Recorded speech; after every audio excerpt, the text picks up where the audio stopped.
Hello மக்களே, வணக்கம். Welcome to my vlog. கனடாவில் ஸ்னோ ஸ்டார்ம். ஆமாங்க, பயங்கரமான ஸ்னோ ஸ்டார்ம். அதுவும் நான் இருக்க பிரிட்டிஷ் கொலம்பியாவில் இந்த மாதிரி ஸ்னோ ஸ்டார்ம்லாம் ரொம்ப ரேரு. சில நேரத்தில் ஸ்னோவே பெய்யாது. பட் ஆனால் நீங்கள் இங்கே பார்க்குற மாதிரி இங்கே பாருங்கள் எவ்வளோ ஸ்னோ. ரோடே தெரில, பார்த்தீங்களா? இது ஆக்சுவலாக ரோடு. ஸோ அதுதான் சரி, இது ஒரு vlog பண்ணிடலாம் சொல்லிட்டு தான் வந்தேன். அதுவும் உங்களுக்காக. ஸோ உங்களுக்காக இதை ரிஸ்க் எடுத்து நான் பண்ணுறேன். ஏன்னா இது கையெல்லாம் அப்படியே சில நேரத்தோட ஃப்ரீஸ் ஆகிடும்.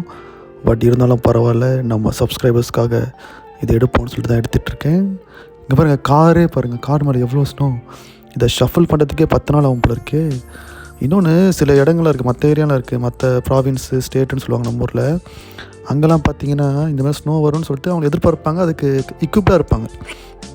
பட் இங்கே பார்த்தீங்கன்னா அப்படி கிடையாது. பிரிட்டிஷ் கொலம்பியாவில் பார்த்தீங்கன்னா ஸ்னோவே ரொம்ப ரொம்ப ரேரு. போன வருஷம்லாம் ஸ்னோவே இல்லைன்னு சொல்கிறாங்க. ஸோ இங்கே ஸ்னோ வந்து ரேராக தான் பெய்யுது. போன வாட்டிலாம் ஸ்னோவே இல்லை, போன வாரம்லாம். இன்றைக்கும் திடீர்னு பார்த்தீங்கன்னா ஸ்னோ ஸ்டார்ம் திடீர்னு வந்தனால மக்கள் வந்து இதை வந்து அவங்க வந்து எதிர்பார்க்காம இருப்பாங்க. ஸோ எதிர்பார்க்காம வந்த ஸ்னோ தான் இது. எதிர்பார்க்காம எவ்வளோ வந்திருக்கு பாருங்கள். நம்ம ஊரில் வந்துச்சுல எதிர்பார்க்காம வந்து வெள்ளம் வந்து எவ்வளோ அவஸ்தைப்பட்டாங்க தெரியும் அவங்களுக்கு, சென்னை அப்புறம் மற்ற ஊர்லலாம். ஸோ அதே மாதிரி தாங்க இது. ஒரு நாளில் இப்படி தலைகளாக மாறிடுச்சு. பட் ஓகே, ஒன்றும் பிரச்சனை கிடையாது. பட் ஆனால் சொல்கிறேன் பாருங்கள், எவ்வளோ கிட்டத்தட்ட 10 சென்டிமீட்டர் 20 சென்டிமீட்டர் ஸ்னோ. இது நடக்கதே கஷ்டம்.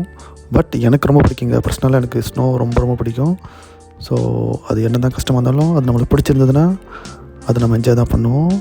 பாருங்கள், பட் ஆனால் இது நடக்க இங்கே கிளைமேட்டு எனக்கு கஷ்டமாக இருந்தாலும் நீங்கள் இதை பார்க்கும்போது எவ்வளோ அழகாக இருக்குது பாருங்கள்.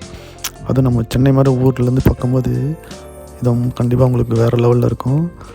ஸோ விஷுவலாக அழகாக இருக்கும். அதாங்க லைஃபு. பார்க்க அழகாக இருக்கிறதெல்லாம் வந்து உணர்வாக அழகாக இருக்குமான்னு நம்மளால் சொல்ல முடியாது. ஸோ அதான் வாழ்க்கை, அதான் நேச்சர். இங்கே பாருங்கள், கார் ஃபுல்லாக ஸ்னோ. அது இன்னொன்று விஷயம் என்ன சொல்கிறேன் பாருங்கள். எப்போயுமே வின்டர் டயர்னு ஒன்று டயர் தனியாக போடணும் ஸ்னோவுக்கு. ஏன்னா சாதாரண டயர் நீங்கள் ஓட்டினீங்கன்னா ஸ்கிட் ஆகும். ஸோ மற்ற ப்ராவின்ஸ்லாம் பார்த்திங்கன்னா ஜென்ரலாக பார்த்திங்கன்னா இந்த வின்டர் சீசன் வரும்போதே பார்த்திங்கன்னா வின்டர் டயர் போட்டுருவாங்க. பட் இங்கே பிரிட்டிஷ் கொலம்பியாவில் பார்த்திங்கன்னா அந்த வின்டர் டயர்லாம் போட மாட்டாங்க. ஏன்னா சொன்ன மாதிரி இங்கே வந்து ரொம்ப ரேர் தான். ஸோ அப்படி இருக்கும்போது திடீர்னு போன வாரம்லாம் இந்த மாதிரி ஏன் அப்படின்னா மக்கள் அதுக்கு ப்ரிப்பேர் ஆகலை. ஸோ எனிவே காய்ஸ், இதுக்கு மேலே இருந்தால் எனக்கு ரொம்ப அப்படியே ஃப்ரீஸ் ஆகிடும். அப்புறம் நான் ஃப்ரிட்ஜுக்குள்ள வச்ச தக்காளி மாதிரி. ஸோ அவ்வளோதான் காய்ஸ். ஸோ இந்த மாதிரி நிறைய வீடியோ பார்க்குறேன்னா please subscribe to my channel and support my channel. Okay guys, bye, நன்றி.